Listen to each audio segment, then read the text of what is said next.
Evening and welcome to the regular meeting of the St. Peter School Board. It is Monday, December 16th, 2024, 6:30 p.m. in the St. Peter Community Center Governor's Room. We will call the meeting to order.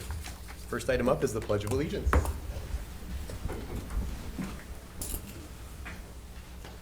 I pledge allegiance to the flag of the United States of America and to the republic for which it stands, one nation, under God, indivisible, with liberty and justice for all.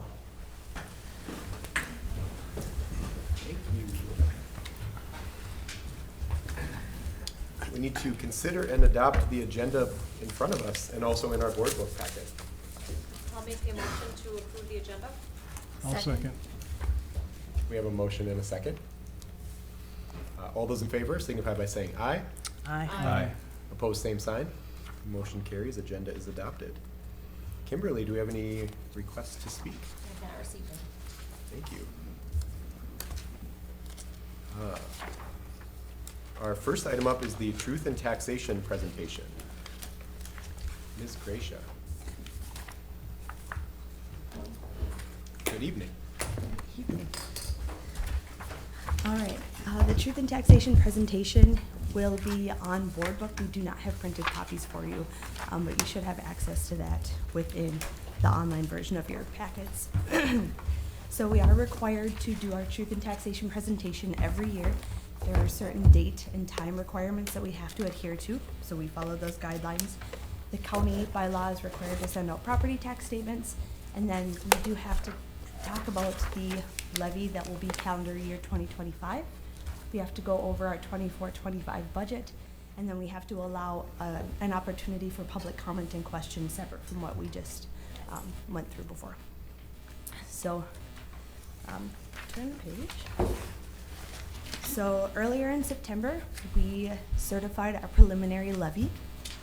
In December then, we are here to certify our final levy. And then these taxes we certify in the fall. These taxes will be collected in the calendar year 2025, and it will serve as revenue for our 25-26 or our fiscal 26 school year. There are a number of factors that go into setting your school property tax. The legislature and the government, they can decide different equalization factors.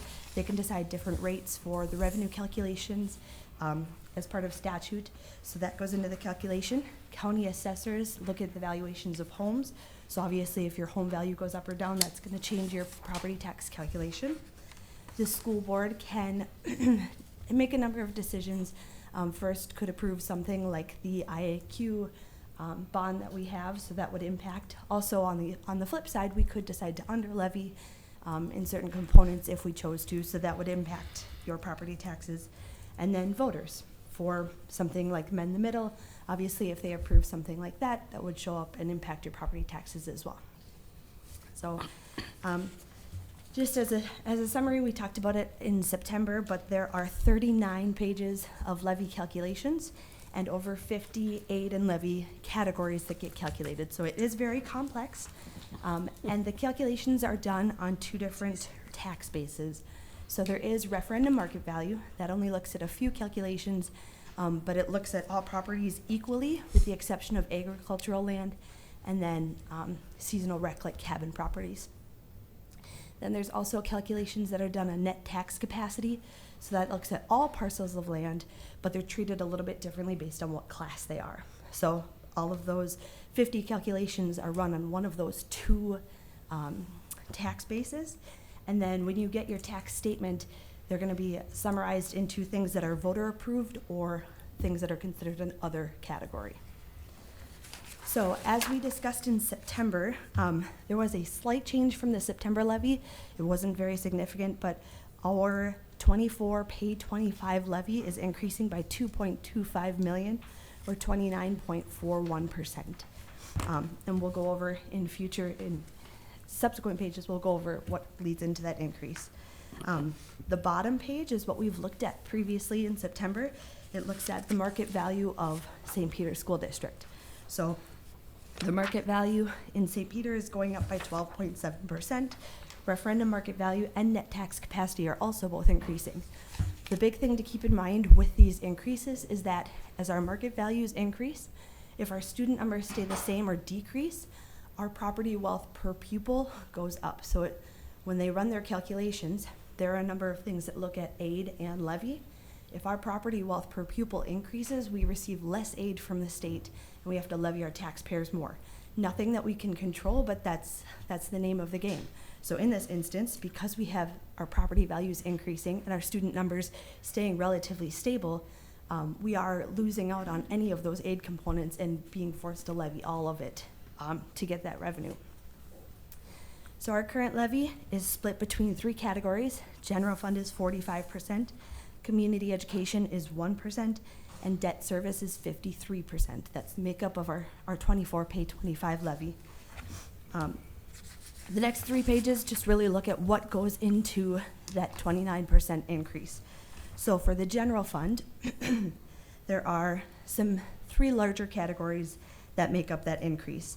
So like I mentioned, our property wealth per pupil is increasing. So one of the things that we levy for is local optional revenue.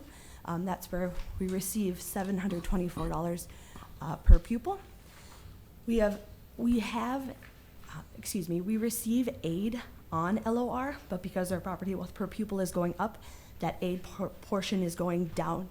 The revenue itself doesn't change, but because the aid goes down, then our corresponding levy goes up. So you'll see an increase there.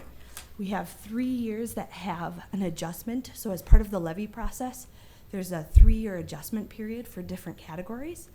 So for unemployment, career and tech education, and OPEB, what we entered on a previous levy was either over or under levied. And so as they get our actual expenses through UFARs, they'll make adjustments there. So you'll see 3 prior year adjustments for different categories. Like I said, it was unemployment, career tech, and OPEB that were our largest adjustments that played in on this levy. And then the last thing is the LTFM bond. So with this levy, we're having our first debt payment come in for the new IAQ and deferred maintenance. As part of that, for the LTFM, we do receive revenue from the state for LTFM. When you have an LTFM bond, though, a portion of that revenue then goes to help pay your the bond. Goes to help make your bond payments. So because that revenue is getting shifted, we have to levy more to maintain our revenue. Again, not something that we choose to do, it's just part of the calculation that MDE does. So those are some of the changes that are impacting the general fund. If you turn the page, then we have community service, which is seeing virtually very small increase, so we don't have anything to discuss there. But then the largest part of the levy that is increasing, 1.8 million of our 2.2 million is the debt service. So again, our IAQ, our deferred maintenance, and our mend the middle. So when we levy, we have to levy for our bond payment, our principal and interest, and 5% extra to make up for any taxpayers that don't pay their taxes. And then they even that out every year through calculations that they do. But that is making up 81% of our $2.2 million increase. So those are some of the different components that are going into that. If you look on the next page, we have a 5-year levy comparison for both the general fund, community education, and debt service. You'll see just visually how much that debt service number is jumping up this year. Again, equating to 81% of our increase. So this next slide is what we are asking that you would propose, the resolution that you would make. So our total proposed tax levy, if you were to levy for the full amount tonight, would be $9,902,416 even. So before I go on, are there any questions that I can answer on the levy portion of it? Okay, I'm going to keep going. If you come up with anything, please let me know. Like I said, we also, as a component of the statute, we do have to discuss our budget for 24-25 as well.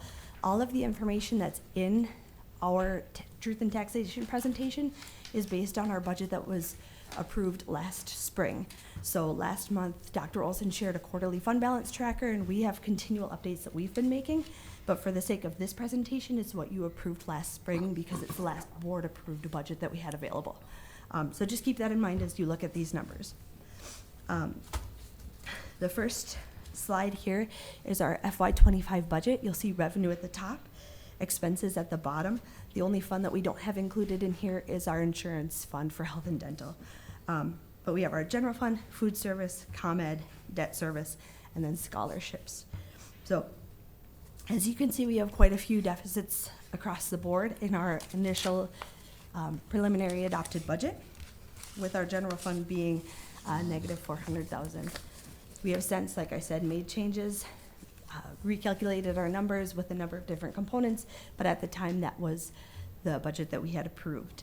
If you look at our revenue by sources, this is for all of our funds, not just general fund. Close to 70% of our aid comes from state aid. The levy, which is the component, remember this is, so the levy, the 7.6 million, is the levy that we had approved last year for this fiscal year that we're in right now, makes up 19%. Then we have miscellaneous revenue as well as federal aid. If you compare that to the statewide average, you'll see on the bottom, we're trending in line with all of those categories. I will say one thing to keep in mind is the statewide average numbers are based as of fiscal year 23's final data. That's what we had most readily available. And so the federal sources on the statewide level are a little bit higher than ours, mostly because of COVID dollars. People are using a lot of that, where our column is the 25 numbers that we're looking at for this year. So that federal number will probably come down. Otherwise, in most categories, we're pretty aligned with the statewide average in terms of where our revenue is coming from. And then we also look at both revenues and expenditures by fund. Obviously, our general fund is our largest, makes up 80 to 82%, but depending on if you're looking at revenue or expenditures. And you'll see that both revenue and expenses by fund are pretty similar when you look at chunks of the pie. So like I said, general fund is 82% of our revenue, followed by our debt service, then food service, ComEd, and down to gifts and bequests. Very similar split on the expenditure side as well, with our general fund making up that largest chunk at 81%, and then our other funds going down from there. Something that we just wanted to draw attention to, our general fund expenditures. So 76% of our general fund expenditures are salaries and fringe benefits. We are a service of people. That is where a lot of our expenses lie. The next line down, utilities, travel, and repairs, is at 16%. That would also include contracted services. So if we contract for technology, our MVET expenses are included in that number as well. And you can see supplies and equipment are at 4% each, and with a total of 33 million in expenses for the general fund. The next slide is just a pictorial representation of that same information. Again, as you can see, salaries and expenses making up 3/4 of that fund balance, that fund's expenses. We did include 2 pages from the budget that you have seen before. I'm not going to go over it because it's the same information we just discussed, but we wanted to keep it in here so that you had something that you had previously seen, a summary of that same information. And then I did include the quarterly fund balance tracker that Dr. Olson had talked about last month. I'm not sure, I wasn't at that meeting, so I'm not sure what discussion there was around that, but if you had any other questions about the quarterly fund balance tracker, we can definitely discuss that at this time. The biggest thing to note, though, is that right now we're anticipating that our 25 unassigned general fund, so remember we have unassigned, assigned, and restricted reserved, so just the unassigned portion of the general fund, we're estimating will end at 5.8 million with all of the changes that have happened since we last approved our budget. Getting to the end, so Ellers puts out what we think is an interesting graph, but they just track if the dollar amount that we get per pupil, if that had kept up with inflation over the last 20 years, where would we be sitting now? What types of revenue would we be looking at? So right now, if it had kept up with inflation, we would be receiving an extra $1,364 per pupil from the state. So for fiscal year 25, for this school year alone, that equates to over $3 million. Again, that's if it had kept up with inflation over 20 years, but it's just something to note. There are reasons why our revenue and expenses are not always matching, because it's really hard when your expenses are increasing by 4% and you're only getting 2%. it's just an interesting pictorial. Yeah. So, the last thing that Baird had included, so part of this presentation, MREA and Baird both helped put presentations together, and so we incorporated some of the slides that they had provided.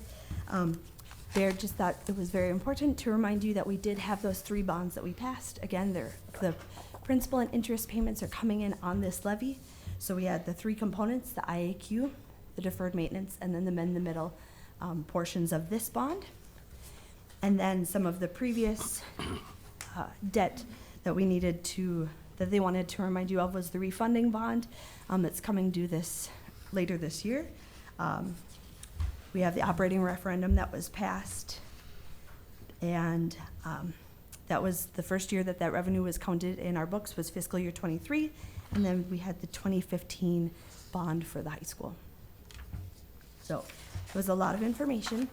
Are there any questions or comments from the board? Otherwise, we can open it up to the public for their questions and comments.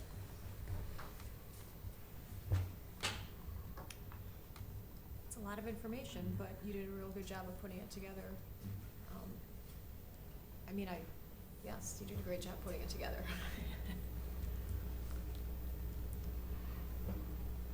Any questions or comments from the board?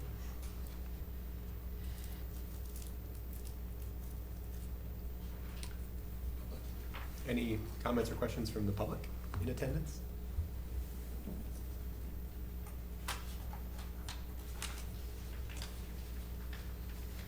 Okay. Thank you, Ms. Grisha. Thank you. And a reminder, we will be taking action later in the meeting based on this information that we've been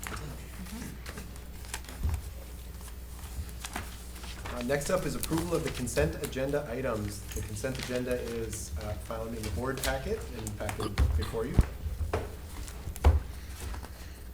Entertain a motion to approve.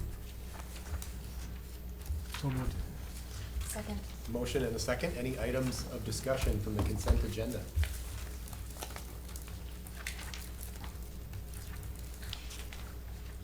Any items we'd like to pull out? Hearing none, we'll proceed to vote. All those in favor signify by saying aye. Aye. Aye. Opposed, same sign. Consent agenda is approved. Thank you. Next up is the student spotlight. Our St. Peter Middle School student spotlight is Brielle Friedrich. She will need to take a quick pop quiz on the truth and taxation information.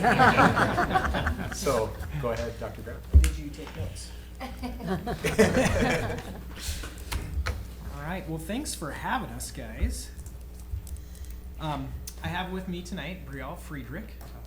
Brielle was nominated by her teachers very, very quickly. They said, hey, 7th grade team, looking for somebody for the spotlight. And without even taking a breath, boom, Brielle. So very highly regarded by all of the teaching staff at St. Peter Middle School.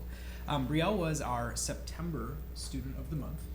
So I just want to read what her teachers wrote about her. And as a reminder, Student of the Month is a nomination that teachers make each month per one student per grade level, students that exemplify Saints' pride. So here's what was written about Brielle. So Brielle consistently exemplifies preparedness in her studies, always arriving with her materials organized and ready to engage in class discussions. Her respect for teachers and peers fosters a positive learning environment, making her a role model for others. Her determination shines through in challenging assignments as she tackles obstacles with resilience and a positive mindset. Brielle is also empathetic, which allows her to connect with classmates, offering support and encouragement. And I would echo all of those statements by our teachers. So, got some questions for Brielle tonight, just an opportunity for you guys to get to know her a bit. And then at the end, we'll open up for questions from you guys. And I did offer that she could ask you guys questions, but earlier she didn't have any. So we'll see. We'll see I if think she you come up should with take it. them up on that. Yeah, right. Okay, so number one, how has your 7th grade year been going? My 7th grade year has been going well. I'm enjoying my classes, and I've been able to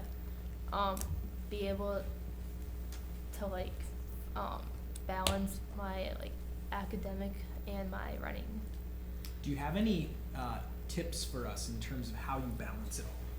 'Cause you're a busy person. I just have to make sure that I talk to my teachers before if I have to go, or I just gotta make sure that I do all my homework, or if I miss class or something. Very good. Do you have a favorite class? My favorite class is probably gym or science. I like gym because I like being active and it's fun, and then I like science because I enjoy what we are learning, and it's also really fun. And that's a life science class in 7th grade. Good. So what activities are you involved in? And then can you share a little bit about your experiences? So I do cross country, and then I'm in my basketball season right now, and then I plan on doing track in the spring. My cross country season was really fun. The team was really welcoming, and it was just really fun being on that team. We made it state for the first time in 25 years this year, and that was just a really fun experience. It was also just really, like, we have a small team, but we're also really tight, so I think that made it a lot more fun. Not many 7th graders can say that they compete at that level, so congratulations. And I was also the only 7th grader, so. Pretty awesome. Pretty awesome. And then outside of school, do you have any hobbies or interests? I like hanging out with my friends a lot, going to the pool during the summer, and then I also enjoy reading. You reading any good books right now? Right now I'm reading Twilight, which is pretty good, so. Nice. Team Edward or Jacob, is that what it is? Yeah, I don't Sorry, really I'm know. dating myself. Those Yeah. books were super popular when I was a kid. Yeah. When I was in middle school, that was like a new thing. So long ways away, right? Long ways. You got a long time to think about this, but what are your future plans? Well, I'd like to run in college and maybe become a doctor. Anything like a special field as a doctor, or just Maybe like being a family doctor. super cool? Any colleges picked out yet? No, not really. I hear MSU's a good one. That's what I heard. And GAC's okay too. Yeah, there is that one too, yeah. Awesome. Well, thank you so much for coming. Do you guys have any questions for Brielle? Brielle, I cannot believe you're in 7th grade, first off. And all the questions I was gonna ask, Mr. Graff asked. I was gonna ask you about what activities you were in, but are you, I was gonna ask though, I know that sometimes athletes do 2 sports. Have you thought about doing 2 sports in any season, being a pretty athletic person, or are you not gonna do that? Probably not. Okay, I was just curious. Do you know anybody who does that? Yeah, my sister does. I was just curious. Like, I didn't know if there was a competitive thing that they were going on. That's why I was asked. What do you run in track? Like long distance and mid distance, so the 800 mile and 2 mile. Impressive, very impressive. Have you talked to your principal about distance running? I've heard that he is a pretty good He goes long distances. Yeah. We haven't had that conversation yet. Okay. Maybe we'll dive into that. Yeah. You might ask if he's available. You might see if he's available to be a little coaching on the side. Well, congratulations. Yeah. Absolutely. Thanks for being here. And Who before you- we go, yeah, would who'd you you bring mind just introducing who you brought along tonight? Yeah, my mom and dad are here. Hey, And Mom what are the and Dad. names? Jenny and Jed. Thanks for Hey, being here. guys. Thank Welcome. you. Awesome. Thank you. Thank you. Thank you. Congrats, Thank you. Brielle. Right.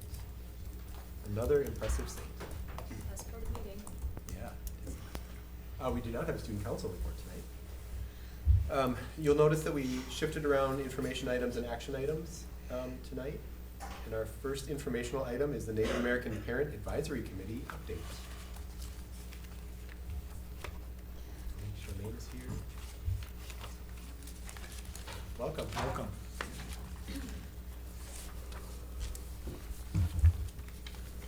The floor is yours. Yep. Thanks for being here. Hi, good evening. Most of you guys know me. My name is Charmaine. I'm the St. Peter School District Liaison. I started last year. Here with me, I have Skyanne Walker. She is our NAPAC, Native American Parent Advisory Committee, this school year's chairperson. That is who I have with me, and she will say a little piece after I do my piece. So I guess I'm going to do a little report of what I've been doing as a liaison. Well, this year I'm kind of tackling that my main focus is like starting kind of like an Indian education program for our students at St. Peter. My main focus right now, I work with the North Elementary, Middle School, and High School. And this year I'm doing Native groups. I do it once a month. I'm focusing next year, I'm going to do it a little bit more because I am only allowed I only allow myself 45 minutes because I have a part-time job in the morning. Next year, I'm looking to working with students a little bit more, or might, I don't know, I'm thinking more focus as a liaison next year, not as a paraprofessional. With that said, like I said, I do Native groups for those schools. I work closely with the Native American Parent Advisory Committee. We meet once a month, second Thursday of the month at what used to be the Inclusion Center at the high school. We have about 9 active members, and we just team up together and try to focus on what we can do to help our Native American students. You can see us working every month. We started off the school year at Nicollet County Fair. New this year, we went to Mankato. We had a booth at the Mankato Wachipi. What else? We did the Indigenous Day Walk in October. Not a lot of people showed, but those that did show up did get a free T-shirt this year. So It was also very cold. yeah, it was very cold that day. Other than that, in the future, you will see the graduation feather ceremony on May 9th on 2024. 2025, we will have 2 seniors participating and 4 8th graders. Yeah. Other than that, we, NAPAC and myself, had submitted our federal aid back in October. We got it back, and we had to do revisions, which we sent back on November 27th with a little adjustments, and we have not heard back whether we were approved or not. We're hoping we do.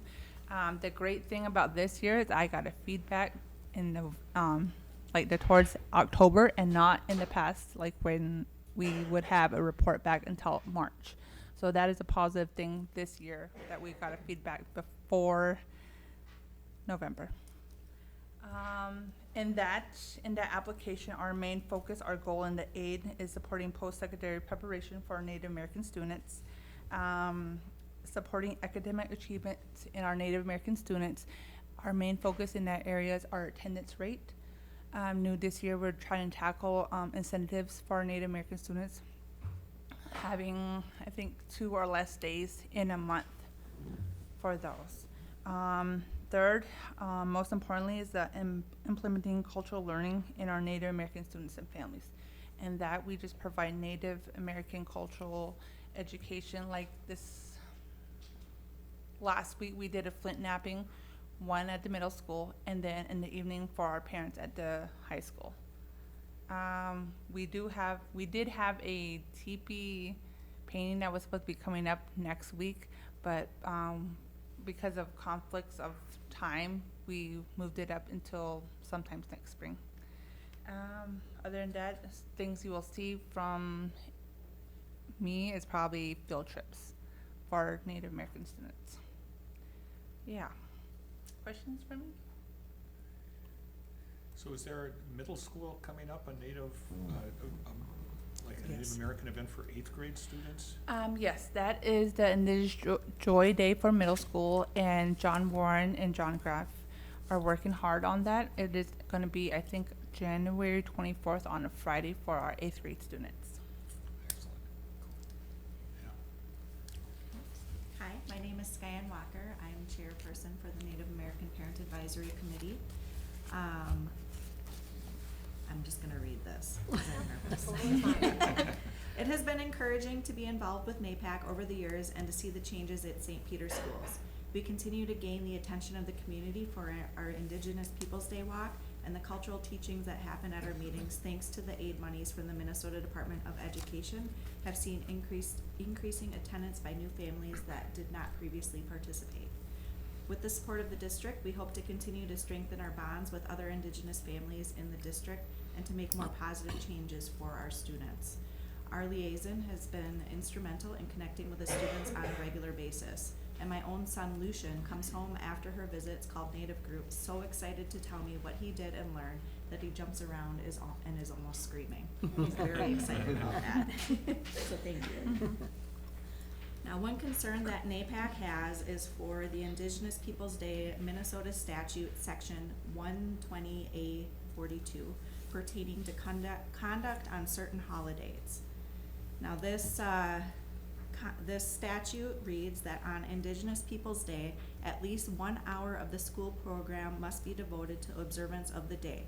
As part of its observance of Indigenous Peoples' Day, a district may provide professional development to teachers and staff or instruction to students on the following topics: the history of treaties between the United States and Indigenous peoples, the history of federal boarding schools for Indigenous children, Indigenous languages, Indigenous traditional medicines and cultural or spiritual practices, the sovereignty of tribal nations, the contributions of Indigenous people to American culture, literature, and society, or current issues affecting Indigenous communities. It has been brought to our attention that not many teachers did that this year. St. Peter's School's equity coordinator reached out to teachers and very few responded with feedback on what or how they taught. We would like to see a little bit more effort in educating about Indigenous peoples. NAPAC is open to support and guidance if needed in those areas. So with that said, I urge the school board and the teachers to continue to ask us questions and to propose new ways to collaborate together for the betterment of our Indigenous students. It is my hope that my children can go to school and feel like they belong, which is a very different story than what I experienced in the district before equity, inclusion, and diversity was thought of or even talked about. If our students can all feel included and like they belong, it will open up all sorts of new possibilities for them. Thank you. Very good. Thank you. Appreciate that. Questions? Concerns? Just a comment, I know that Mr. Warren, the equity coordinator, has provided a lot of resources on a web access for teachers to be able to access, so there's a lot of information out there, so. Good. Yeah. Thank you. Yeah, thank you very much. Thank you. All right, our next informational item is a review of policy manual revisions for a first reading. Dr. Olson. So you have in front of you a revised policy 714, which is fund balances. You're required to review your fund balance goal on an annual basis. The policy has been reviewed by both the business committee and the policy committee at their meetings on December 11th. Both committees recommend that there be a change in the fund balance goal to move the fund balance to 8 to 10% or 30 to 36 days of operating expense. And that approval requires a change to the minimum fund balance section of policy 714. And in that particular section, the change would be the district will strive to maintain, and that word needs to be added in there, a minimum unassigned general fund balance of 8 to 10% of the annual budget or 30 to 36 days of operating expense. That change then is a driver for the budget stabilization plan, because it sets a target for fiscal year 28. And that target, even though our fund balance, as you saw from Megan's presentation with the truth and taxation information, is up around, how many days with that 5,800,000? Is that, yeah, it's like 58 or it's more than 60 days, so we're well above that. But looking at the stabilization plan, this target allows us to stay within that without having significant impact to programs and services for students. So the recommendation from both policy committee and business committee is to change the fund balance goal, which then requires a change in the policy. This would be a first reading. Questions or comments? How many days do we have now? 40? 60 days is the policy now. And moving to that percentage and days, which I know a lot of other schools have always just done percentages. Yeah. And I was always curious how, because when you go to the school board association, you listen, they always talk in percentages, so I was kind of curious, Right, like, 'cause we- It's kind of nice to you know put what it I in mean? days. So it's kind of nice to hear it both ways, so when you hear it.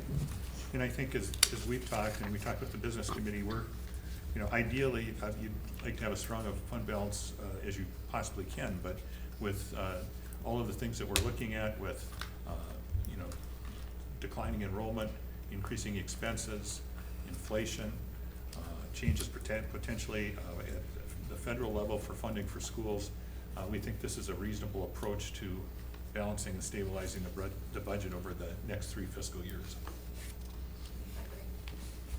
I mean, I know that we spent many years working to a 60-day reserve with the intent of, hey, rainy days are gonna come. At some point, we can help weather the storm. Stormy days are here. It's raining. Yeah. It's raining. And we all know this, but I just wanna say it, we can only spend those dollars one time, and they're gone. And our problems are annual problems. And so, I'm glad that we're working on it. I think this is appropriate. Just always looking at it from that lens. Yep. Mhm. Well said. All right, well, that was the first reading, so opportunities for feedback before the second reading, which would be at our next full board meeting. And the policy review committee will be meeting in the first week in January. I think it's January 8th at 4 p.m. Okay, that was the information items. We will move into the action items section. Action item number 1, consider a resolution of certification of school district levy for taxes payable in 2025. Ms. Grayshaw. She's back, All right. Time number 2. and with a smile. Okay, I am not gonna go over all of the same information because you heard it in Truth and Taxation. There are 4 documents in your board packet that are related to the levy. All of them are what you saw in September, just updated for our most current numbers. So again, we are asking that you make a resolution to authorize the full $9,902,416 for our 24 P25 levy. That will be our 26 revenue.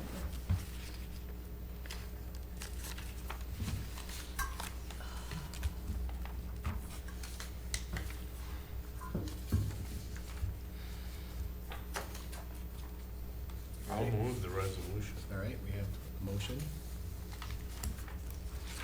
I'll second. We have a motion and a second for the resolution. Any further discussion? Discussion. Discussion. Discussion. Hearing none, we'll proceed to vote. This is a resolution, so we go around the table. Ms. Rosbach? Mr. Russell? Aye. Ms. Studi? Aye. Aye. Aye. Mr. Dixon? Aye. Ms. Martins? Aye. The ayes have it. The resolution carries. We've certified the school district levy for taxes payable in 2025. Thank you, Megan. Next up, consider a resolution establishing combined polling places. Dr. Wilson. Yeah, this is a resolution that you also need to adopt on an annual basis. It's a change from the 2017 Minnesota legislature. Whether or not there is an election in the next year, you still need to do a resolution combining polling places. Of course, you do have an election in November of 2025. And this resolution identifies the polling places as Ward 1, Precinct 1 at the National Guard Armory, Ward 2, Precinct 1 at the Community Center, outside the St. Peter city limits at Johnson Hall, and outside the St. Peter city limits in LeSueur County at the Kasota Community Center. And then, if you pass this resolution, or once passed, we will notify both the auditors in Nicola County and LeSueur County of the polling place resolution. I'd recommend you pass the resolution combining polling places for 2025. I move the resolution establishing the combined polling places for 2025. I'll second. We have a motion and a second. Any further? Well, we no longer use embed for outside the city limits in New County? We moved that to Johnson Hall. Nice. Much more accessible. Yeah. I'm just saying that out loud because, I don't know, that changed a long time ago and I'm just waking up or, I think it's changed the last few elections. well, I don't go there, so, Right, I don't, yeah. but for anybody else that maybe just realized that, I'm glad I. I think we were able to change it once the armory was done with all its removed. Oh, okay. That's why we had to move to Johnson Hall for. All right. I'm sorry, we can go on. No, that was good discussion, good question. Yeah. Discussion, any further discussion? Discussion. Hearing none, we'll proceed to vote. This is also a resolution, so we will go around the table. Ms. Rosbach. Aye. Mr. Russell. Aye. Ms. Stewie. Aye. Aye. Mr. Cox. Aye. Mr. Dixon. Aye. Ms. Martins. Aye. Resolution carries, establishing the combined polling places for 2025. Thank you. Next up, consider approval of acceptance of the 2023-2024 audit. We can't even get Yeah, to just hang up. Just a partner this time. All right, well, I'm not going to do very much talking. I'm going to leave that up to Tom. But again, we did not print these because of the multiple pages, but you should have them in your board packet on board book. So I'm going to let Tom take it away. Okay, thank you, Megan. Yeah, I'm Tom Ollinger. I'm the governmental service partner that's worked with St. Peter for several years now. So I'll kind of briefly go through the audit results and also just kind of some financial metrics as we kind of go through that. I'm certainly open to any questions that do come up, but we'll kind of get started there. If we turn to page 2, kind of the overall audit results, we do have an unmodified opinion, which basically means a clean opinion. We're following GAAP and all the requirements related to that, so certainly a clean opinion. As part of our audit too, we take a look at, is the school following state statutes? We have various guidelines between deposits and investments, debt, miscellaneous items, conflict of interest, and contracting and bidding there. So with the minutes and also with kind of student activities and various things like that. So we did have one Minnesota legal compliance finding, which we'll touch base there. Also, if the school has over $750,000 of federal dollars that they expend, we do have to have a single audit, which basically means that we go through specific guidelines by a program. So in this case, we analyze the child nutrition program for this year, making sure both that there's internal controls in place to ensure that the grant is being administered properly, and then also that those controls are being followed appropriately according to the grant requirements on that. And so we kind of, as part of that, we did have one finding that's kind of tied to that too. So taking a look at the next page on the overall findings, the couple things that I talked about there was certainly with the student activities on the legal compliance side. There were a couple instances as we went through those activities that we found a couple deficits that were within student activity accounts. And then the other piece was, as part of the process, they have to be a summary of purpose of the student activities. So we take particular groups and do testing on that. So there was a couple instances where that occurred too. We talked to management about it, and they're kind of putting into place various internal controls to kind of make sure that those are reviewed on a regular basis to make sure that is the case. And then also on the internal control finding with the single audit side was just the overall documentation and approval of the internal controls, just making sure that is in place, and we talked to management about that, of just making sure that's in place too. Just a couple other miscellaneous findings that we did have overall in the segregation of duties.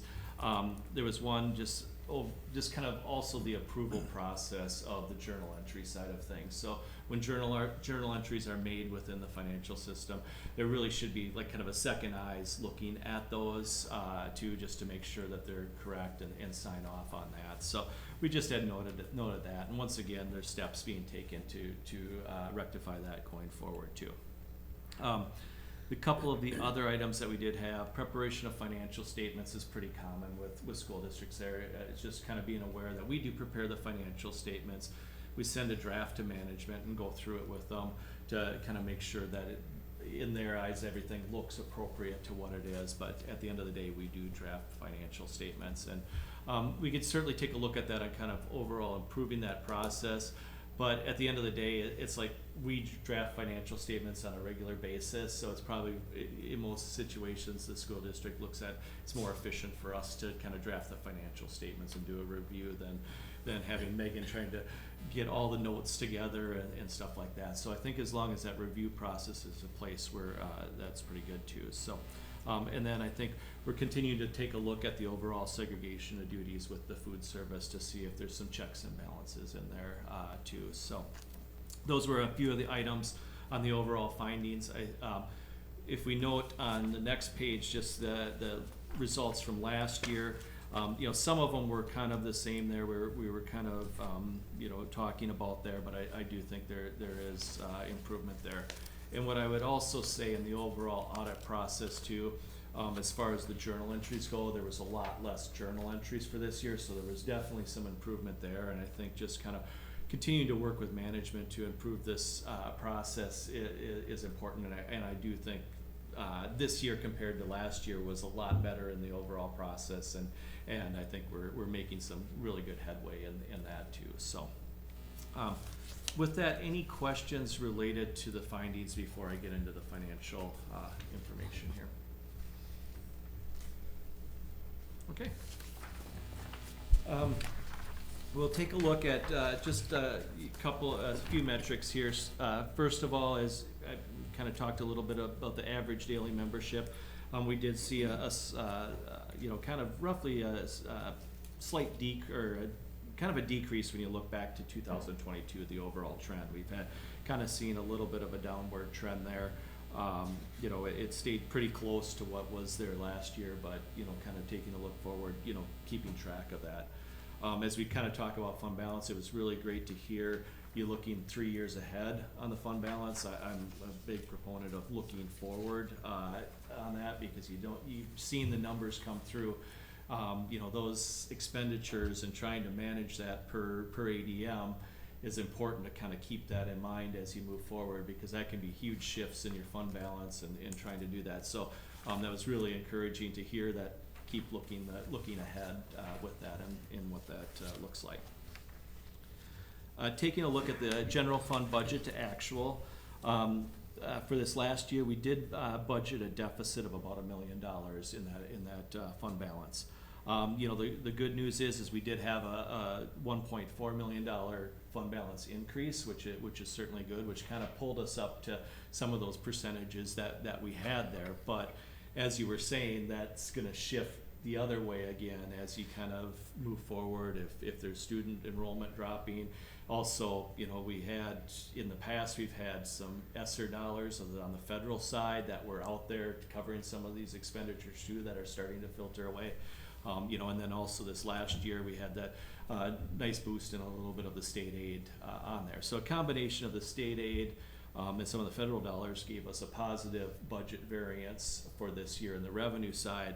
But for this year, this district did a nice job of having the budget come under for expenditures by about 1.4 million. So a combination of that had to swing the other way with that to have an overall fund balance of 7.6 million. Keep in mind, good chunk of that is restricted. You know, so I think we were talking about that 5 million of unrestricted. You know, a portion of that 7 million is restricted for various purposes that are from state grants that are out there. Taking a look at the general fund balance, we did have that uptick in fund balance as we talked about earlier, which is the unassigned is at that $5 million. You know, I think to kind of taking a look at that goes back to 2021, and as you look at this graph, we are seeing those ups and downs that are going there. So I think, you know, looking over that 3-year period is going to kind of smooth out those ups and downs as you move forward. The next page, kind of the similar situation, just kind of taking a look at that compared to statewide averages, and we are seeing an uptick where you're actually coming in a little bit below the percentages of the statewide average for the fund balance.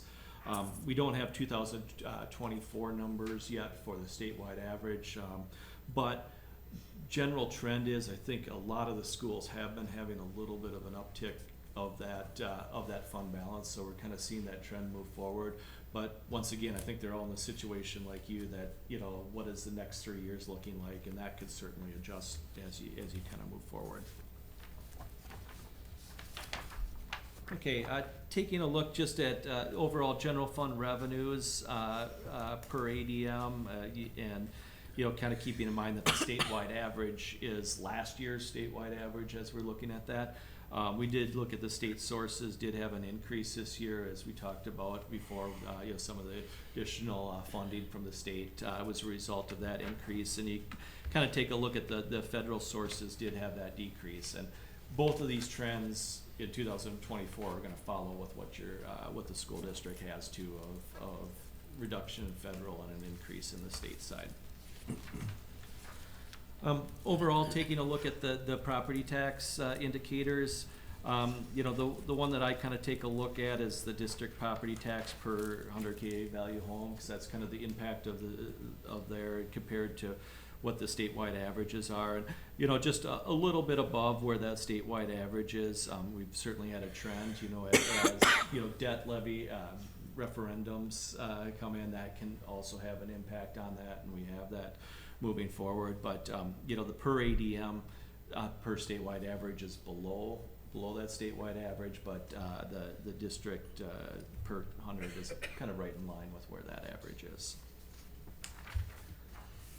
Taking a look at the general fund expenditures by program, really we've kind of stayed pretty flat on the expenditures. We did have a little decrease this year from the previous year, but if you look at over the last 3 years, both the mix of type of programs, expenditures, and the overall expenditures have stayed pretty flat year over year. So that's certainly good, especially with the rising costs, you know, additional you know, wage increases and various things like that, of managing that. Certainly going forward has kept it in line, and even, you know, managing the self-insurance side of things, of trying to keep those benefits there without those increases, is certainly a big part of that too. By object code on the next page, I know you know, Megan touched a little bit on this truth and taxation side. I won't get too much into it, but obviously you can see your overall salaries and benefits make up a big portion of that, and once again kind of falls in line with kind of keeping that consistent year over year. The general fund expenditures per ADM, so this just kind of shows the track of where you're at with other school districts across the state, and kind of taking a look at that. The overall expenditures, you know, stayed relatively flat year over year, but kind of right in line with the center of where the state averages are. I think for 2024, we have seen an uptick in the expenditures, so you know, that dotted line there could have a little bit sharper increase with other districts out there as those 2024 numbers come in. The elementary and second instruction, we did see an uptick in that. I would say that the state averages are going to project out higher, probably really right in line with where you're at in your trajectory there. So I think that should follow that line once we project out.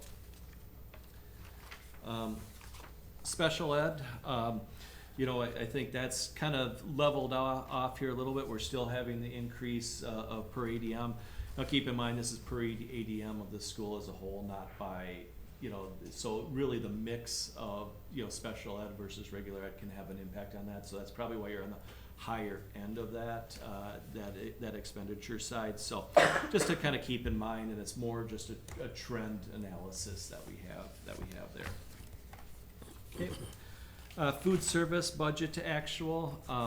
We had budgeted about $182,000 decrease in the food service fund, and actually with some additional state and federal dollars coming in for revenues, we just had an $18,000 decrease in that fund balance. So overall, the fund balance in the food service fund is in good shape, and you know, is there, and just kind of keep watching as we track those budgets going forward on where that fund balance is. Kind of same, just a trend line.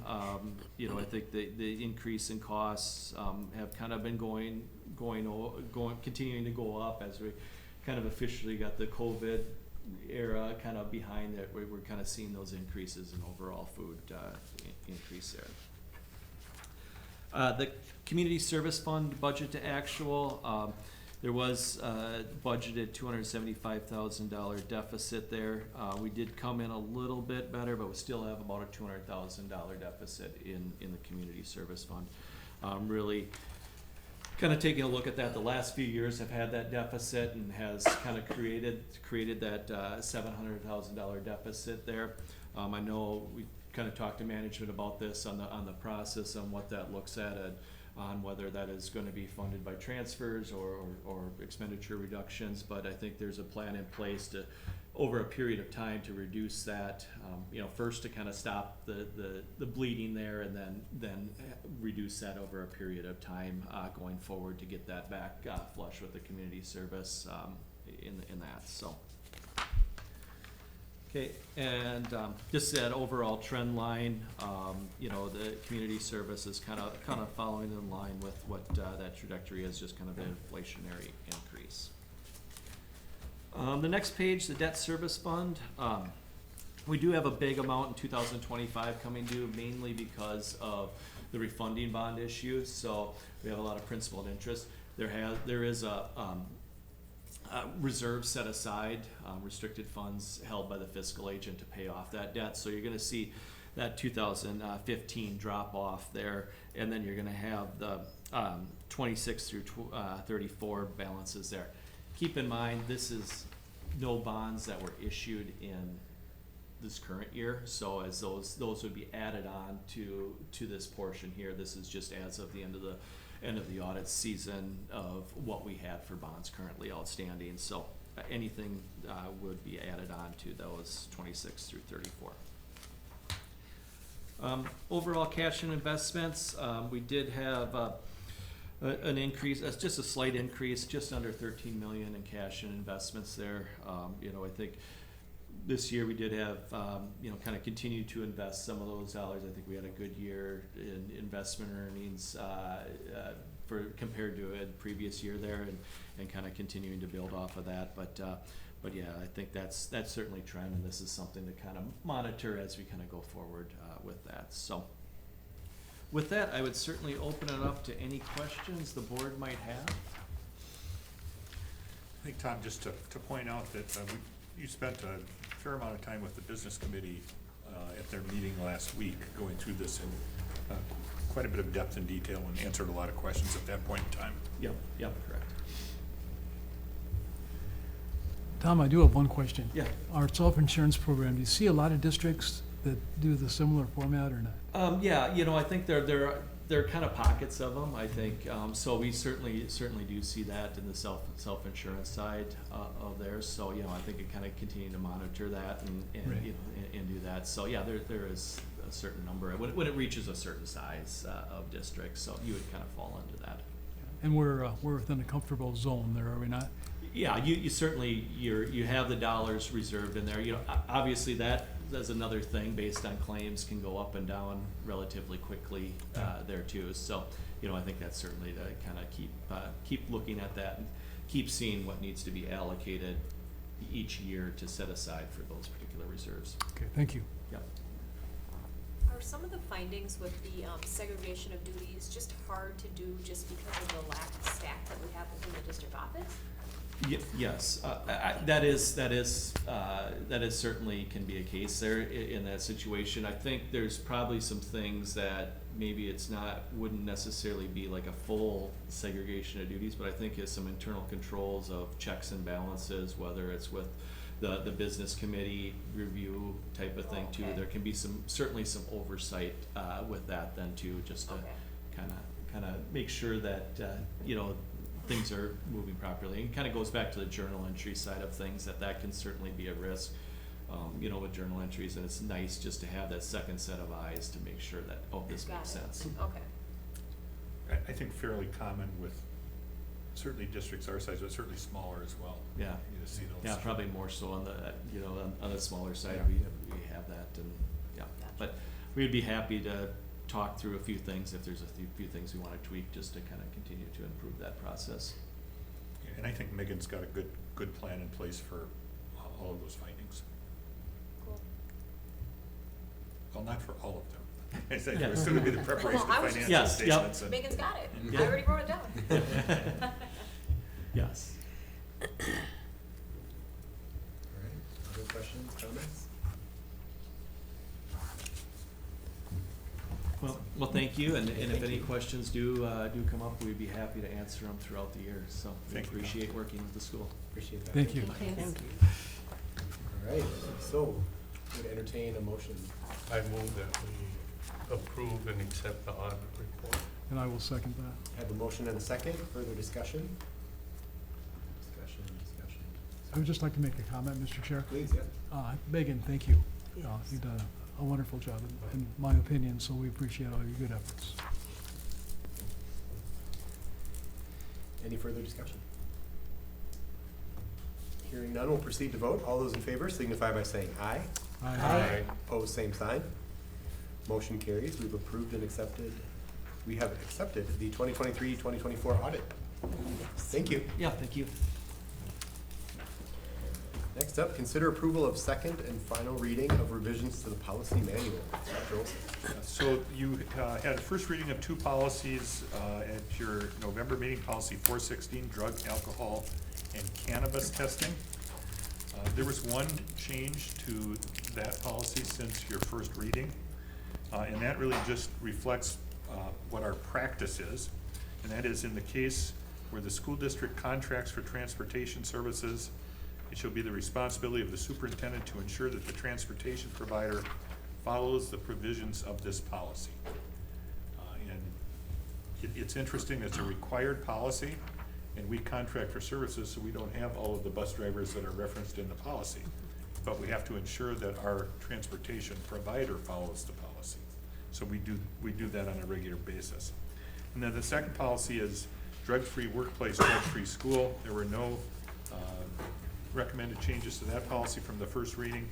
I do want to note that in both of those policies, not only were there legislative changes, but there was some reformatting that put us right in line with the MSBA model policies for both of those policies. So this has been reviewed by the Policy Review Committee and recommend your approval of those two policies. You might want to take them separately or however you choose. We can take them separately. I move that we accept policy 416 as with the change that's listed. I'll second. Motion and a second. Any further discussion? Discussion. Hearing none, we'll proceed to vote. All those in favor signify by saying aye. Aye. Opposed, same sign. Motion carries. Policy 416 has been approved. Would entertain a motion for policy 418. I move that we accept policy 418. I'll second. Motion and a second. Any discussion? Discussion. All those in favor signify by saying aye. Aye. Opposed, same sign. Policy 418 has been approved. Thank you. Next up, consider policies with legislative requirements for approval with one reading. Dr. Olson. You have a number of policies in front of you with changes due to legislative requirements. Policy 503, student attendance, that updates excused absences and adds a note on unexcused absences.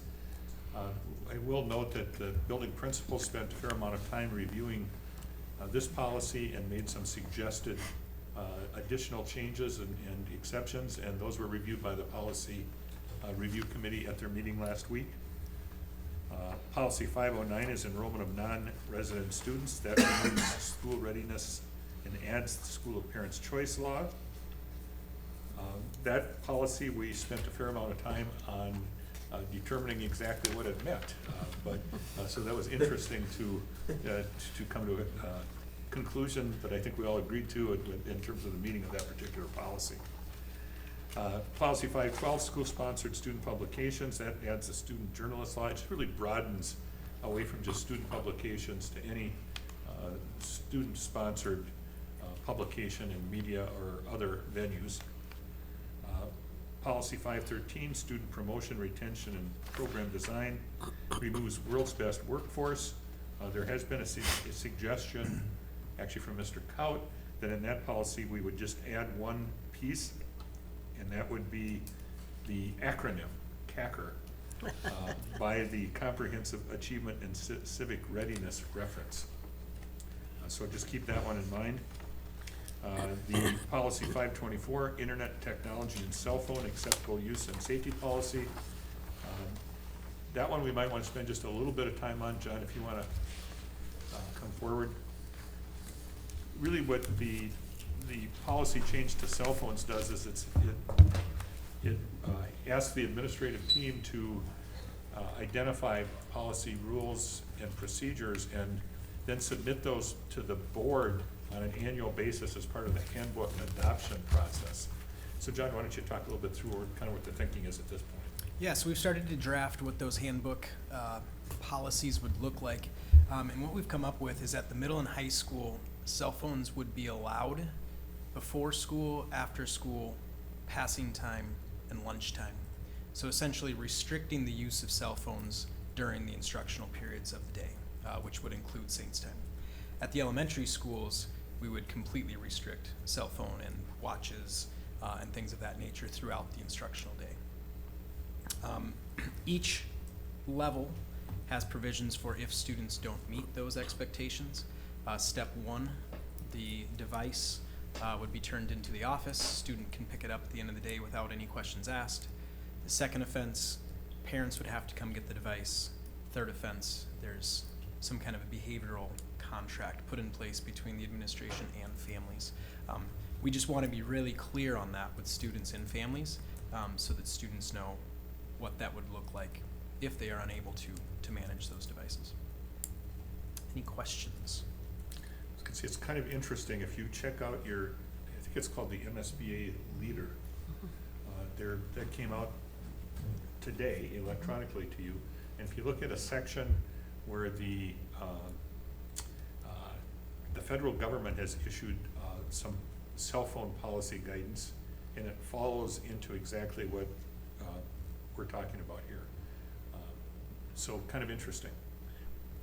But our plan would be that these changes would be reflected in student handbook revisions in the fall, in August, for the next year. So we're not talking about any changes other than what we currently have in our handbook at the present time. Which are very similar.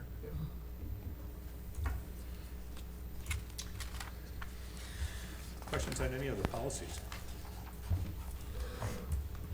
I am going to move that we approve all of these policies on first reading, given the fact of the administrative reviews of all of the particular policies, and that they're statutory. I'll second. We have a motion and a second to approve all of these on first, a single reading. Any questions, comments, discussion? Are we including the acronym? No. It's not statutory. No, but it is common use, Yeah. both in statute and in general literature. And I just think, I mean, everyone knew what world's best workforce was, you know, WBWF, but now you see whatever that is, AC. CACR. Yeah. And I just think the more that you include it in things, the more accepted it will become. I just look at it as an easy way to get that out in the community. So we would just include that at the first reference. First reference, parenthesized, Parenthetical. yes. Yeah, That'd be fine. seems like a minor. Sure, Sure. sounds fabulous. Put Capper in there. Amend the motion. Did we have a second? I'll second that amendment With Capper. with Cacker Yep. So we in have- honor of Bill. So we have a motion and a second. Any discussion? Discussion. Hearing none, we'll proceed to vote. All those in favor signify by saying aye. Aye. Opposed, same sign. Motion carries. Okay, consider acceptance of gifts, donations, and grants. Dr. Olson. You have a number of gifts, donations, and grants in this month's agenda for acceptance. The first is a $500 grant was received from Masmus for Seth Putz for Operations and Maintenance Supervisor Award that he received, and that's to use towards Buildings and Grounds Department. So we made a really good hire, and it's just March, and we got $500 back on him. Pretty good. A $2,000 donation was received from the Kiwanis Club, and that's a significant contribution. It'll support community and family education youth programs. $627.50 donation from the Ecology Club. That club has not had an advisor or been active for the second year. And the money in their account, student activity account, will be donated to the general student activities account. Now, that's also going to be true with the 2 donations from the classes. So Megan has referenced, the statutory requirements that say if you have a student activity account that's been active at the end for more than 1 year, then those student activity accounts need to be closed, and that money then either would go to the state or we can designate it back into our student activities account. So that's the position that we've been taking on these accounts. So that's true with the Ecology Club. That's true with the donation in the amount of $1,931.01 from the St. Peter High School class of 2021, and a donation in the amount of $1,576.55 from the St. Peter High School class of 2023. In addition, there's a generous donation in the amount of $5,000 by Nathalia Lopez and Larry Taylor Educational Scholarship Trust. That goes towards the annual Lopez Taylor Scholarship and is to be used for the benefit of students who would be a first-generation member of their family to attend a post-secondary degree and/or students who come from a socioeconomically disadvantaged community. So very happy and grateful to receive these grants and donations, and would recommend your approval. I have a question about the class donations. Why don't we wait until at least their 5-year reunion? Because we can't with the new. Really? Yeah, I mean, they either, I think going forward, Megan, can you pop up here for just a minute? Just to clarify. I said, why don't we at least wait till their 5-year reunion? Yeah, so as part of the UFARs for the MAFA manual, if they're inactive for a year, we have to either donate their funds, or we have to cut them a check, and then if they don't deposit it within 3 years, it goes to unearned revenue. Zoe and Shay did contact both of those classes multiple times via email, via letter, and Zoe even reached out to one of the presidents via text and didn't get a response with what they wanted to do with those funds. Oh, gosh. I'm looking at my son's class and going, what in the world? Well, I think going forward, the goal would be to try to get the president of the class on before they get their diploma to put the, I'm just, that's in jest. I mean, that's significant. Not gonna withhold their diploma. We were talking about that statement of purpose, and that, I think, was something that came up in the business meeting, that we're now required, all those activity accounts, the auditor mentioned that they have to have a statement of purpose, that would be part of it. I understand that, but we're taking $2,000 from a class that thought they were gonna have money for their 5-year reunion, and now there's a change they didn't know about. And 2 people didn't get back to them, and now they don't have their $2,000 for their 5-year reunion. And this 2-year requirement is? 1 year. Or, I'm sorry, 1 year inactive requirement is imposed by whom? It's part of the MAFA manual, so part of UFAR's, like Minnesota statute. And we talked about this last month. Yeah. Yeah, we did. Exactly. Well, I know we are, but, I mean, It seems as though the student council advisor would be the person who would need to communicate that to the class officers clearly as they develop a statement of purpose, that's what they need to do from but here. it seems like this just kinda came up like in the last month or so. We've been working because it was an audit finding last year, it's something that Shay and Zoe and I have worked together for the last year.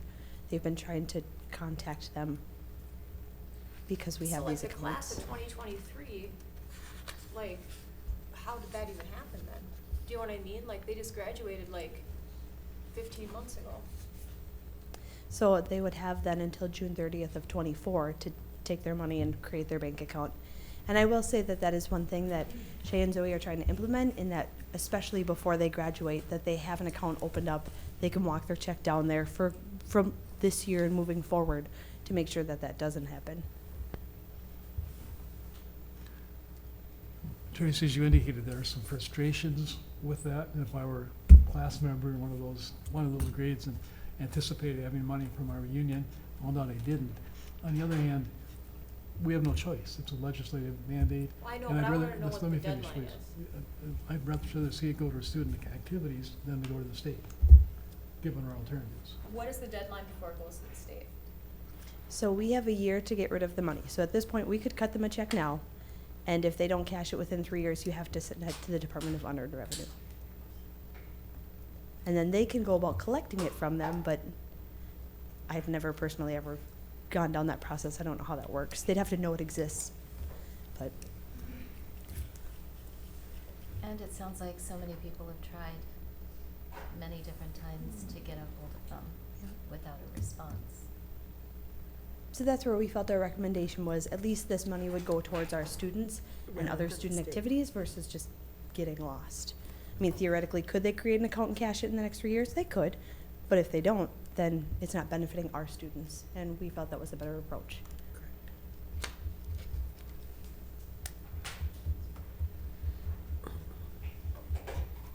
I would like to pull the two classes for 1 month and see if I can find those two. Find somebody from 2021 and 2023. Cause that's $4,000 of money that parents have paid that thought they were gonna have extra money for reunion, but that's my recommendation, that we pull those two gifts out for 1 more month. Another possibility might be to make a recommendation to the Student Activities Fund that were that class to make an approach for that money. If it's in our Student Activities Fund, they could potentially try to access that money. If somebody does come through and wants it for their 5-year reunion or something, I don't know. Is that an accounting, I guess I don't know. is that acceptable or no? I would have to ask. I know, Tom that's the if we thing, could do is that. just to check, yeah. Does it So sound like Ab- it'd be easiest if we just I would, waited for 30 I will days? say that Abdo is actually, they were the ones that made the recommendation for the process that we did. Send them letters, give them a deadline. If you don't hear from them by this date, we recommend you donate it to your other student activity funds, which in turn would help us remove some of our findings for the negative accounts that we had. So it was, that was the recommendation they had made that we followed. I'm not saying we have to follow it, but that was what they had guided us to do. Well, we for sure need to stop with the class dues. Because if you take 150 times 50, do you know what I mean? Like, definitely, I mean, that's parents' money. I mean, so we for sure have to stop with the class dues. Or we have to have a process in place at the end of the year to have them Yeah, put the money in a bank when Yeah, there's, or before they something. graduate, which I think is what we've talked about. Mhm. I mean, I suppose, Megan, I suppose you could pull these, we could, write out a check, and then if nobody comes and gets it, it goes away. Void the check. But we've had other classes that have done it, right? This is class of 21 and 23, so the class of 2022 did Yep. their thing. Hmm? The class of 2020 did their thing. I don't know about so 24 yet, like, because it's not. what students are eligible to come pick up that check? Any of them? That's a good question. I guess I don't. You know what I mean? So I- Sam Stewie's in 2023, can he come pick it up and? It's probably a class. I think it's the president. class I think it would have officers. to Has be to the be a class officer, yeah. I think so, That's who they had been contacting, but but I think that they would have then have the authority, have been the class officer that, like, we could check that out. I don't know who the class officers were. I could find responsible people in those classes, but I don't know about the class officers, so. Well, that should be fairly easy to find out, though, I mean, Shane knows. through the, Mhm. What? You've been in She's been doing a communication great with them, Well, right? they've been It's contacted they've been themselves. contacting the class officers, or at least the president, yeah. If you're willing to try, I'm willing to wait. You should be able to go to Carmen. She should know who they are, right? Yeah. She's been the senior. I was class just gonna go to advisor. responsible No, people. we do know who the class officers are. Yeah, Right. That's not the question. But I mean, Tracy, if she wants to try and contact them personally. Well, Well, I that's mean- what I heard her say. That's- I did that's too, why, right. because I was gonna go to people I knew in those classes that I knew would wanna be setting up a reunion and say, hey, if you want your money for the reunion. Those people could talk to their class As long as they officers. know the Yeah. correct contact information, it's just a Mhm. matter of Yep. cross So is communication. are we interested in removing those two from this month? Well, I'll second the motion and give Tracy her chance. You made a motion to pull the two? We'll pull them, I'll see what I can do. At least I go on record as trying. 5 and 6. So we have a motion To pull the to two. pull 5 and 6. Yeah. To pull, is that what they are? So we need to vote on that first. Okay. So we have a motion and a second. Any discussion? Thank you, Tracy. It's admirable. I mean, yes, Thanks for and your making a note about class dues and figuring this whole situation out, because I just think that's just a lot of unnecessariness. All those in favor signify by saying aye. aye. Opposed, same sign. Motion carries, so we've pulled the two. So now we need a motion I'll make motion. to approve the that other. I'll we second approve that. the first one. Okay. I'll second. Motion and a second. Any discussion? Discussion. Hearing none, we'll proceed to vote. All those in favor signify by saying aye. Aye. Opposed, same sign. Motion carries. Wonderful. We have approved the donation, the first 4 donations, and removed the last 2 for further exploration by board member students. I just got myself. You got some homework. All are, Self-assigned homework. all are appreciated, but, the Taylor Lopez one is Yes. phenomenal. That is good. Yes, thank you to all who have given donations. Next up, consider approval of ad hoc legislative committee of the school board. So at your November meeting, we talked about, there was interest in establishing an ad hoc legislative committee of the school board. You indicated that you had that interest. We said we would come back with duties and purposes of an ad hoc legislative committee. Those are included in your addendum. One is to work with the superintendent of schools in developing the legislative platform for the St. Peter Public Schools. 2 is to provide recommendations to the school board regarding the adoption of a legislative platform for the St. Peter Public Schools. And 3 is to share the legislative platform for the St. Peter Public Schools with our local representative and state senator. The goal would be to have a 2025 legislative platform brought forward for adoption at the January 23rd, 2025 school board meeting, or if not there, at the February meeting. We could have in effect, a first reading if you thought that was a better approach on January 23rd and then come back in February. But we've got to make sure that we get to the legislators before bill deadlines are in place and all of those kinds of things, so they would be able to act on our behalf. And part of our goal, Megan and I have, and John have been talking about this, is to, there will be similarities with educational entities like the Minnesota School Boards Association, the Minnesota Association of School Business Officers, Superintendent's Association, et cetera. With their legislative platforms, we would try to personalize our stories into those items that would be part of our legislative platform. So for an example, if we're talking about what would an additional $250 of local operating referendum mean to the St. Peter Public Schools, there's a specific number in there. And that's the story that can then be shared with the legislators. We would, membership on that committee would be determined at the January organizational Yes. meeting. Yep. If approved tonight, Yep. if the committee is approved, we'd assign membership in January. And then we would likely meet in early January prior to the January 23rd school board meeting for at least a first look at a potential legislative platform for the St. Peter Public Schools.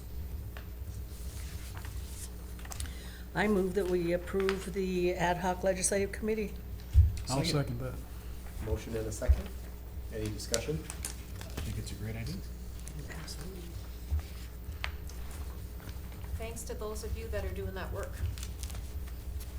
Any further discussion? Hearing none, we'll proceed to vote. All those in favor signify by saying aye. Aye. Opposed, same sign. Motion carries. We've approved an ad hoc legislative committee of the school board. Thank you. Next up, consider awarding bids for alternate number 2, South Elevator Hoistway for the middle school construction project. We're Seth. asking Seth to come up to talk specifically about what some of those bids might be, but just as a reminder, this is something that we talked about at the special board meeting in early December, where you did approve the base bids for the general construction, mechanical, electrical, and fire suppression. The discussion then shifted to what about the alternate bids, and there wasn't a lot of interest in alternate bid number 1, which was the chimney, but there certainly was interest in alternate bid number 2, which was the south elevator hoistway. So in your packet, you have an award letter from from ICS that talks about the 3 components that have to be in place for that south elevator hoistway. The general construction component, that would be the APX Construction Group at $357,200. The mechanical, that would be Peterson Sheet Metal at $21,000, and the electrical, that would be BLK Electric at $25,370. Seth, why don't you just kind of explain what would all go into that? So right now, what we'd be looking at is actually be quite intensive remodel. And that actually feels, with some of the other remodeling that's going on, restructuring, that kind of fits in there to exactly what we're looking for. One of the reasons this came up is just because of accessibility of upcoming students. You know, from north, I believe there's 4 right now. We had an instance where there was a substitute teacher who was in a wheelchair, and she had to go from the south end of the building to the north end, back to the south. So that's where all these kind of came up. It is very doable, and in some of the remodeling that they're gonna be doing, that elevator shaft would fit right into it. Any questions? Maybe the location. The location would be where room 205 is currently. It's down by the nurse's office. And it would be kind of by the liaison officers right across from the bathrooms also. And that would be on the south side of the school. John, do you want to add anything? I just want to stress the equity concern that I have. A lot of this project is designed to keep the middle school and the preschool early childhood separate, you know, with the new stairwell. The one sticking point that we have in the design is students who enter on the 2nd floor.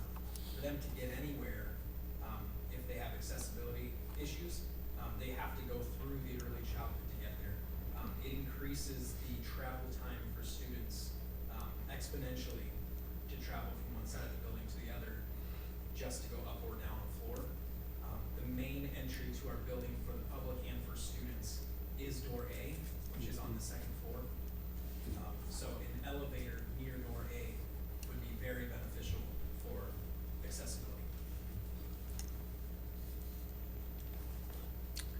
So I would recommend you're awarding the bids for alternate number 2 as listed for APX General Construction, Peterson Sheet Metal, the mechanical, and BLK Electric for the electrical as listed.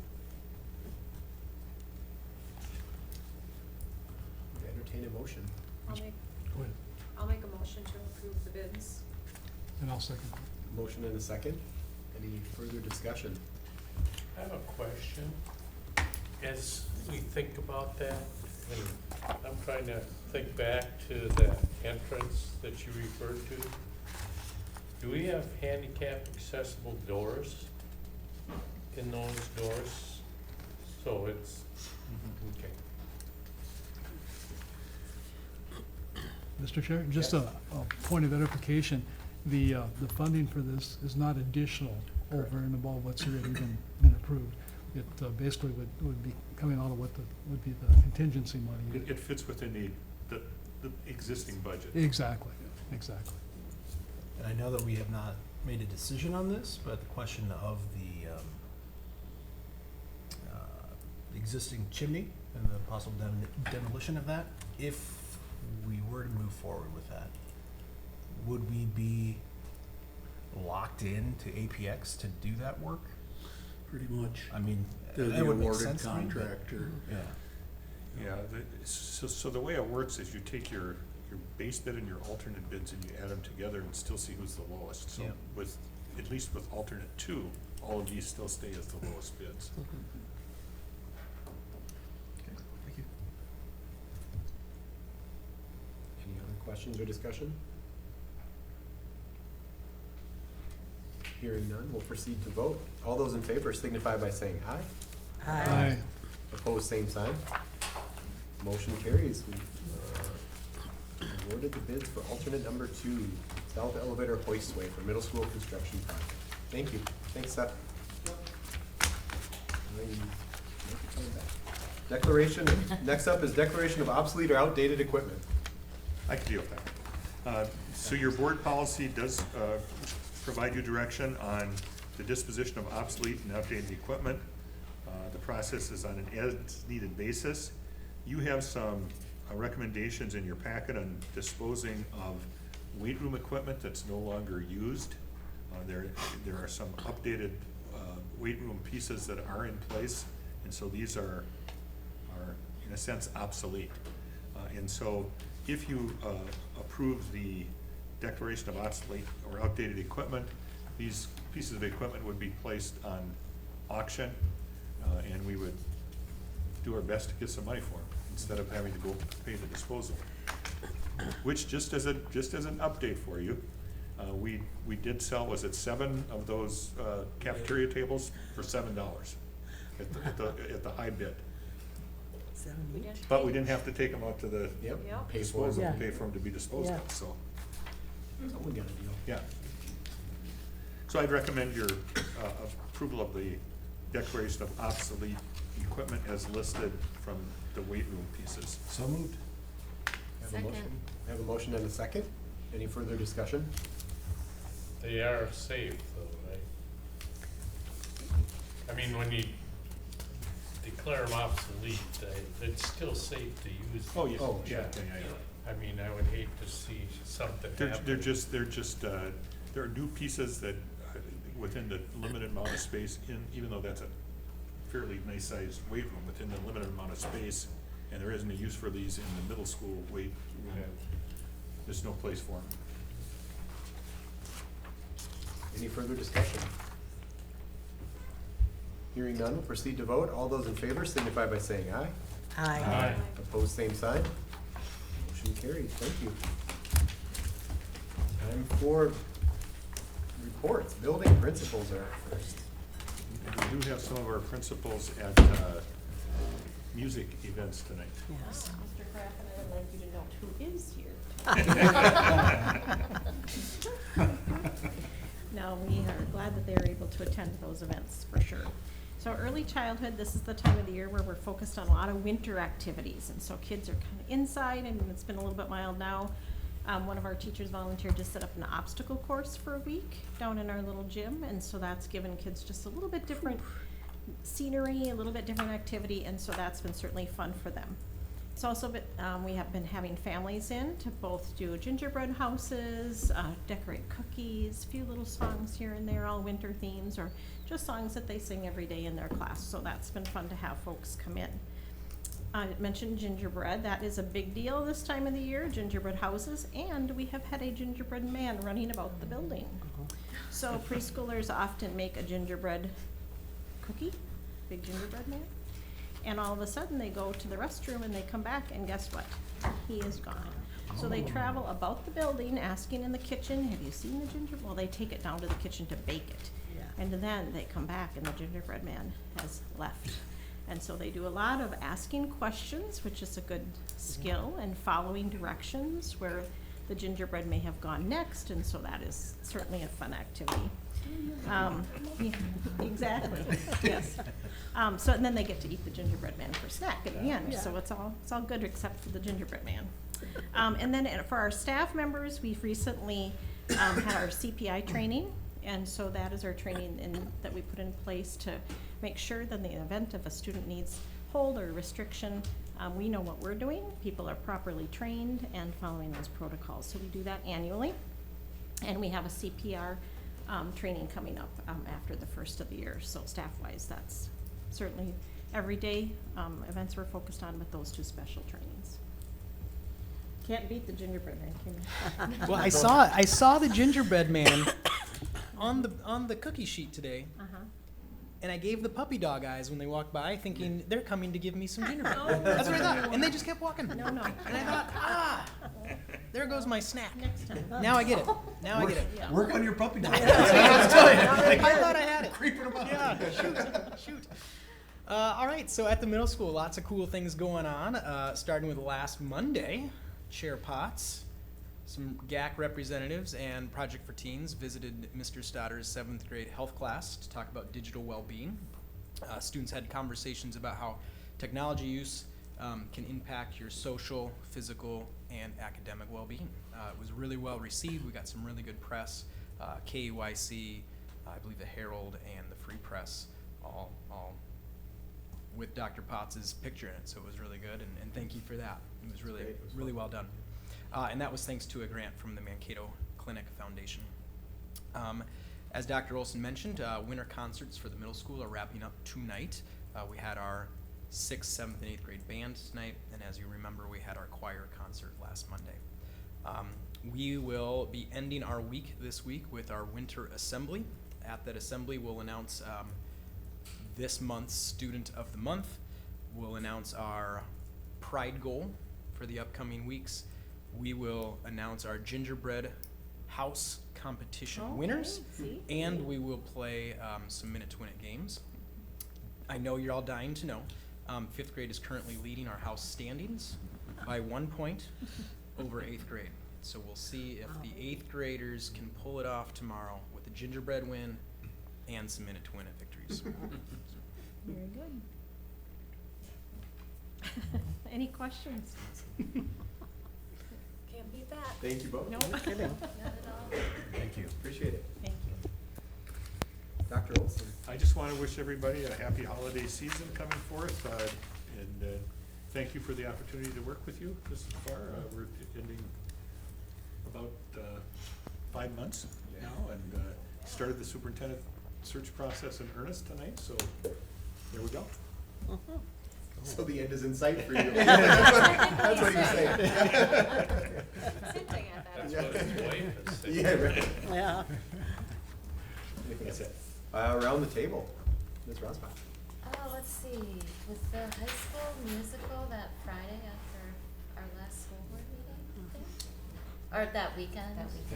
Yeah. It was incredible.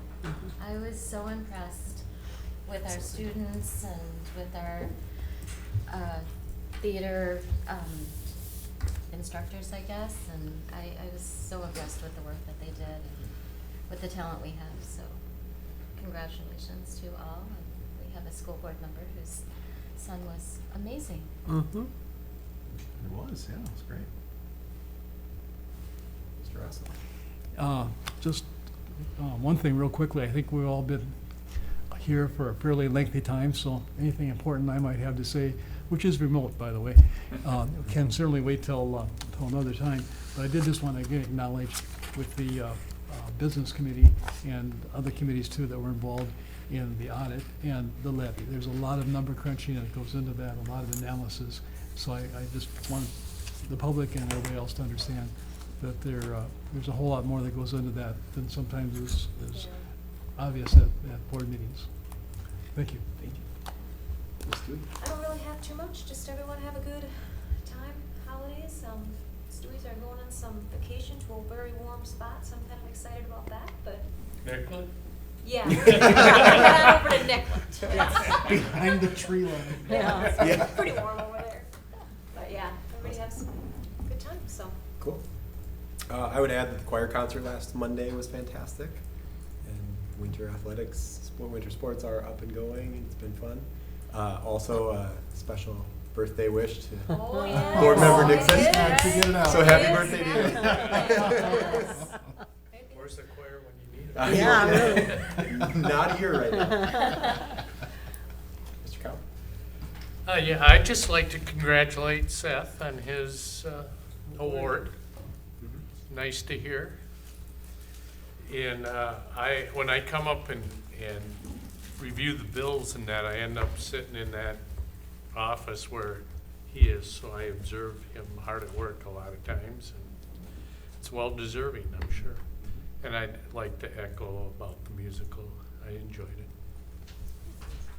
Yep, congratulations to the cast, the crew, the technical theater group for the musical performance. It was great. It really is a way for our community to shine and opportunity for a lot of people to come in to see the school and see a gorgeous theater in as it's functioning. And it's a lot of fun. Many highlights. And congratulations to the directors as well. So thank you. Keep it up. Yeah. And I'd just like to say, I hope that we all end 2024 well and look forward to 2025. All right. We had a lot of updates of things that the committees were working on, but if there was anything specific that any committee wanted to call out, this would be the time. Education committee, I think we kind of cover everything we do. business committee, any additional? Oh, I think we hit ours. More than covered. Yes. I'd like to bring up about 7 new things on the list. Oh my gosh. Please. Well, Please the do. January meeting will be great. Exactly. I mean, March. Let's go Yeah. March. Policy committee, I think we got everything covered in Oh, ours. we love CACR. And then the HR committee, anything you Didn't meet. didn't meet? Wow, that's easy. Yep. We've got some upcoming meetings of the board after the holiday winter break. So school board organizational meeting will be Monday, the 6th of January at 6 p.m. Note the time change from usual, but we will be at 6 p.m. right here in the governor's room. And then the business, policy, and education committees meet all before our regular school board meeting on Thursday, January 23rd. Entertain a motion to adjourn. I will make that motion. And I will second it. Motion and a second. All those in favor? Aye. Aye. Meeting is adjourned. Thank you, everyone. Thank you. Okay.